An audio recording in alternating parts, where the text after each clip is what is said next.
To get more on this, we're joined this morning by Managing Director of the Johannesburg Children's Home. That's Annette Brokensha. Annette, good morning. Good morning. Good morning, Annette. Thanks for coming through. In South Africa, how are we doing in terms of orphans? Do we have are the numbers increasing? And if so, what's driving that? Dan, unfortunately, the situation isn't getting any better.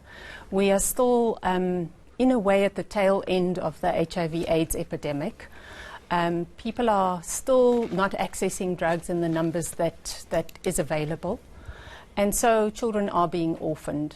But children are also left destitute because of poverty. So while there's so much in this country and so much available for us to spread around, there are still people that are in dire poverty and are not able to look after their own children, which effectively makes them children that, while they may not be orphaned, they are certainly in need of care.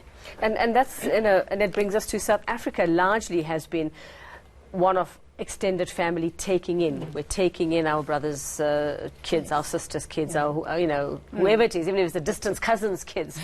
That's what happens. So is that not helping to ease the situation? Is that proving to be a larger economic burden on those who now can't do it?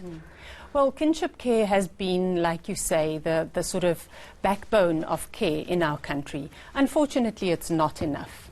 So there are many, many children, thousands of children that are in need of care in South Africa. And in fact, I think it reaches the millions, which leaves foster care as an option or child and youth care facilities, which in the olden days were called orphanages, and today we refer to them as child and youth care facilities. Now, you're heading up the Johannesburg Children's Home.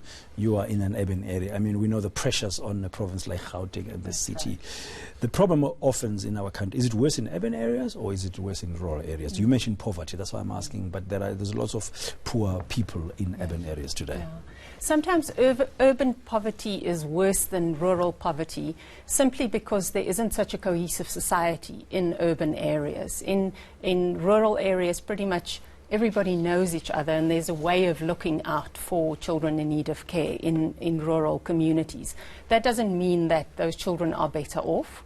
There are physically more facilities in urban areas, but the kind of trauma that children that don't have families see in urban areas are often worse because of the levels of violence and degradation that exists in urban areas. And let's talk about where these kids sometimes are forced to go, where they have to go. I mean, just this morning, I think it's on the front page of the Star, we saw a place that was an illegal hospice, although it wasn't just for sick kids, it was for kids who've been abandoned. 7-year-old girl being raped allegedly by an 18-year-old. What are the horrors they are facing in places, and also places that are operating illegally, taking in these children for whatever purposes, however they mean to use them?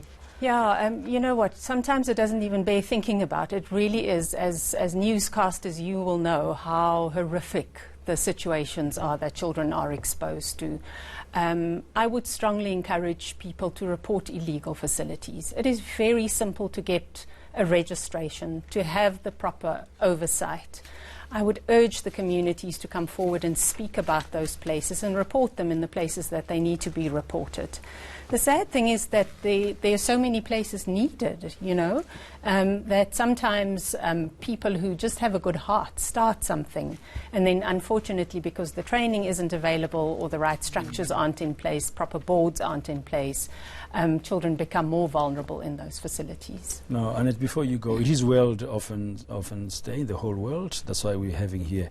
How should we as a society, in your view, I mean, you deal with children all the time, Johannesburg, what can we be doing more to support orphans and vulnerable children?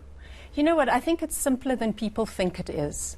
If I really want to encourage people today, and I think the day was created to encourage the public to get involved.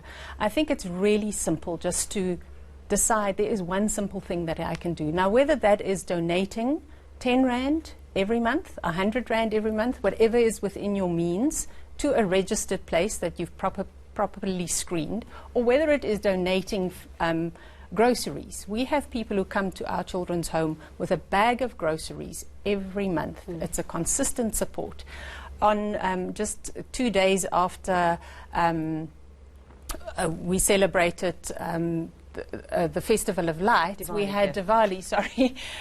Somebody came to the home and said, instead of burning our money, we decided to buy something for the children's home. And so they consistently decided to support the children's home with something to do every month. And that's the kind of appeal that I would make to the public. And I just want to ask you, that's short term, Annette. In terms of long term, we have so many couples out there who can't have children, who want to adopt. It seems, and this is judging by experiences that my friends have had who want to do this, the red tape is so frustrating. Surely that is also part of the solution, or you would think naturally, kids without homes, couples without children, surely we meet somewhere in the middle and we can solve some of this. I would strongly encourage people who feel that they have the stable relationship, the ability to take in the child that is not theirs, to do that. I would say, I would agree with you, it's not a simple process, so you have to set yourself up for the long haul. But it is really worth doing in the end. And it is the only way that as a society we can truly care for children, that families who are strong and stable take in children, whether it is foster care or adoption. It really is a way of helping in a significant and long-term way, because those children then do not become burdens on the state. While I hate to say that they're burdens on the state, it is a cost to our fiscus. But it is a cost that we as a society have to pay. And we are all the parents of parentless children. I think it is a call that has been placed on all of our lives, whether we like it or not. If we have a little bit extra to give, for goodness sake, let's do it. Thank you very much. You That's Annette Brokensha, Managing Director of the Johannesburg Children's Home, talking to us what we could do to support orphans on this World Orphans Day.